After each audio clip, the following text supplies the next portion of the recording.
ఎస్ఎల్బీసీలో సహాయక చర్యలు 14వ రోజుకి చేరుకున్నాయి. రెస్క్యూ ఆపరేషన్ అవిశ్రాంతంగా కొనసాగుతోంది. టన్నెల్లో లోపల చిక్కుకుపోయిన వారి ఆనవాళ్లను గుర్తించేందుకు కేరళ నుంచి క్యాడవర్ డాగ్స్ రంగంలోకి దిగాయి. ఈ ఉదయమే డాగ్స్ టీం టన్నెల్లోకి వెళ్లింది. వీటితో పాటు 110 మంది రెస్క్యూ బృందంతో లోకో మోటార్ కూడా టన్నెల్లోకి వెళ్లింది. ఆపరేషన్ కు అవసరమైన సామాగ్రిని లోకో ట్రైన్ లోపలికి తీసుకెళ్లింది. ఈ మొత్తం రెస్క్యూ ఆపరేషన్ ను Dogra regiment army commandant Parikshit Mehra, NDRF assistant commandant doctor Harshit పరిశీలిస్తున్నారు. బెల్జియం మాల్నోయిస్ బ్రీడ్ కు చెందిన క్యాడవర్ డాగ్స్ 15 అడుగుల లోపల ఉన్న మృతదేహాలను కూడా గుర్తించగలవు. రెస్క్యూ ఆపరేషన్ పూర్తయిన తర్వాత మధ్యాహ్నం 2:30 సహాయక బృందాలు టన్నెల్ నుండి తిరిగి రానున్నాయి. నాగర్ కర్నూలు జిల్లా కలెక్టర్ సంతోష్ బాదావత్ పరిస్థితులను ఎప్పటికప్పుడు పర్యవేక్షిస్తున్నారు.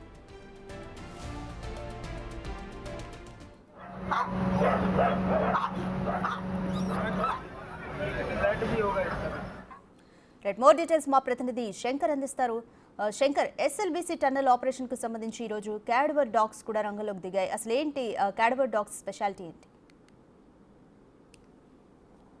ఎస్ రాధిక, ఇప్పటికీ 14వ రోజు ఈ రెస్క్యూ ఆపరేషన్ కొనసాగుతుంది. మొత్తంగా ఎక్కడ కూడా రెస్క్యూ ఆపరేషన్ ఆపకుండా రాష్ట్ర ప్రభుత్వం దీనిపై ముందుకు వెళ్తున్నటువంటి పరిస్థితి ఎస్ఎల్బీసీ టన్నెల్ దగ్గర కనిపిస్తుంది. ముఖ్యంగా నిన్న సాయంత్రం క్యాడవర్ డాగ్స్ను కూడా 2 ప్రత్యేక హెలికాప్టర్లలో కేరళ నుండి ఇక్కడికి రప్పించారు.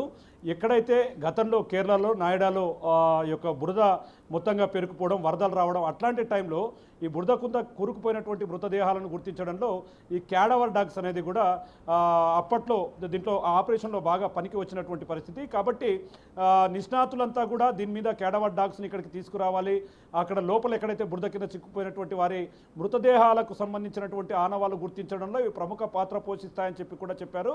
ఇప్పటికీ వాటినైతే నిన్న ప్రత్యేక హెలికాప్టర్లు తీసుకొచ్చారు. కానీ నిన్న సాయంత్రం లోపల వెళ్ళడానికి కొంత ప్రతికూల పరిస్థితులు ఉండడంతో వాటిని లోపలికి పంపించట్లేదు. కాస్త లోపలికి వెళ్ళినటువంటి క్యాడవర్ డాగ్స్ తిరిగి బయటికి రావడంతో పాటు పూర్తిగా లోపల ఉన్నటువంటి పరిస్థితులను అంచనా వేసిన తర్వాత లోపలికి వెళ్ళాలి. అక్కడ ఈ క్యాడవర్ డాగ్స్ తమ పని చేసుకునేందుకు ఎక్కడ ఎలాంటి ఇబ్బందులు రాకుండా చూసేందుకైతే అధికారులు సమాయత్తమవుతున్నారు. ఇక ఈ క్యాడవర్ డాగ్స్కు సంబంధించి ప్రధానంగా ఇవి 15 మీటర్ల లోతున ఉన్నటువంటి మృతదేహాల నుంచి వచ్చే వాసనను సైతం పసిగట్టి అక్కడ ఉన్నటువంటి ఆచూకీకి సంబంధించినటువంటి ఒక ప్రదేశాలను గుర్తించడంలో ఇవి ఎక్స్పర్ట్స్ అని చెప్పవచ్చు. అందుకోసమే అందరి దృష్టి దీనిపైన పడింది.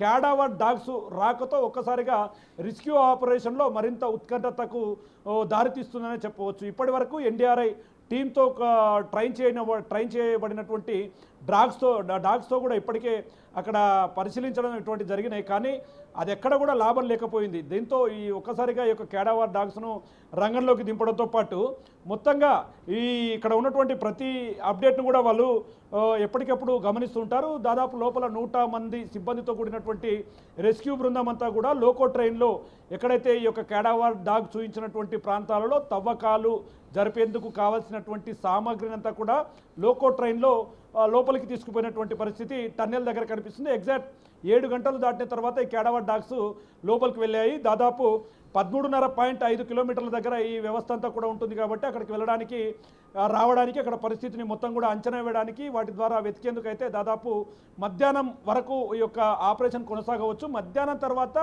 ఒక స్పష్టత వచ్చే అవకాశాలు కనిపిస్తున్నాయి. ఎందుకంటే అక్కడ మొత్తం క్లియర్గా చేసుకుంటూ పోవాలి. బురద ఉంది, రాళ్ళు ఉన్నాయి, అంతా కూడా దాదాపు 20 మీటర్లు 30 మీటర్ల మేట కూడా బురద రాళ్ళంతా కూరుకుపోయి ఉన్నాయి. కాబట్టి అదంటిని క్లియర్ చేయాలి. మేజర్గా టీబీఎం మిషన్కు సంబంధించినటువంటి భాగాలను తొలగించి ముందుకు వెళ్లాల్సినటువంటి అవసరం అక్కడ ఏర్పడుతుంది లోపల టన్నెల్ లోపల. కాబట్టి క్యాడవర్ డాగ్స్ కూడా ఎక్కడ కూడా ఇబ్బందులు రాకుండా తీసుకువెళ్లేందుకు అక్కడ సహాయక చర్యలను అయితే ముమ్మరం చేసినటువంటి పరిస్థితి. ఇప్పటికీ దీనికి సంబంధించి ఏవైతే ఈ శునకాలు ఉన్నాయో ఇది బెల్జియం మాల్కోసిస్ బ్రీడ్కు చెందినటువంటి క్యాడవర్ డాగ్లుగా కూడా దీన్ని చెప్తారు.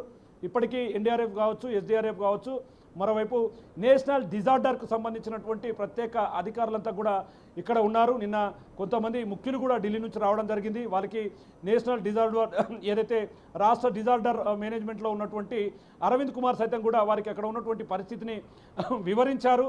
మొత్తంగా ఏ విధంగా ఆపరేషన్ను చేయాలి, ఏ విధంగా రెస్క్యూ చేయాలి, ఇప్పటివరకు జరిగినటువంటి పరిస్థితులు ఏంది అనేది కూడా మొత్తం ఎప్పటికప్పుడు రాధిక వాళ్ళకి చెబుతూ వస్తున్నారు.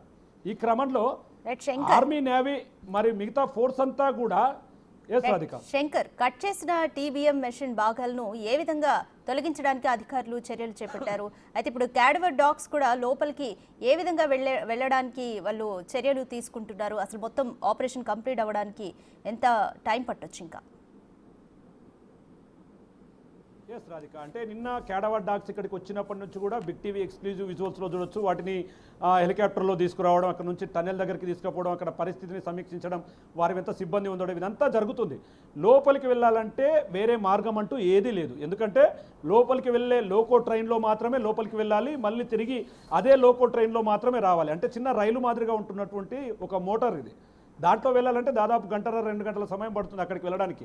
ఇప్పటికీ మనం విజువల్స్లో కూడా చాలా మటుకు చూడొచ్చు. ఆ డాగ్స్ను అదేవిధంగా ఎన్డీఆర్ఎఫ్ బృందాలు ఇవన్నీ కూడా ఆ లోకో ట్రైన్లో కూర్చొని ఆ డాగ్స్ను తీసుకువెళ్తున్నారు లోపలికి అంటే లోపలికి వెళ్ళినప్పుడు ఉన్నటువంటి దృశ్యాలు అవన్నీ కూడా అవి లోకో ట్రైన్లోనే తీసుకువెళ్ళాలి. అక్కడికి 13.5 కిలోమీటర్ల దగ్గరికి లోకో ట్రైన్లోనే తీసుకువెళ్ళాలి. అక్కడ పరిస్థితిని సమీక్షించిన తర్వాత లోకో ట్రైన్లోనే బయటికి తీసుకురావాలి. ఇక్కడ విడిభాగాలకు సంబంధించి టీబీఎం విడిభాగాలకు అడిగినట్లుగా ఆ విడిభాగాలను తీసుకురావాలంటే లోకో ట్రైన్కు సంబంధించినటువంటి ట్రాలీలలో తీసుకొచ్చేవారు. కానీ నిన్న మొన్న కొంత ఈ కన్వేర్ బెల్ట్ అనేది కూడా పనిచేయడం, అప్పుడప్పుడు ఆగిపోవడం, ఇట్లాంటి సమయంలో దానికి సంబంధించినటువంటి చిన్న చిన్న భాగాలుగా విడగొట్టి ఆ కన్వేర్ బెల్ట్ ద్వారా బయటికి పంపించే ప్రయత్నం అయితే ఇక్కడ కొనసాగుతుంది. మరి రాబోయే 4-5 గంటలు కూడా ఈ యొక్క రెస్క్యూ ఆపరేషన్ ఉత్కంఠంగా సాగే అవకాశాలు మెండుగా కనిపిస్తున్నాయి రాధిక.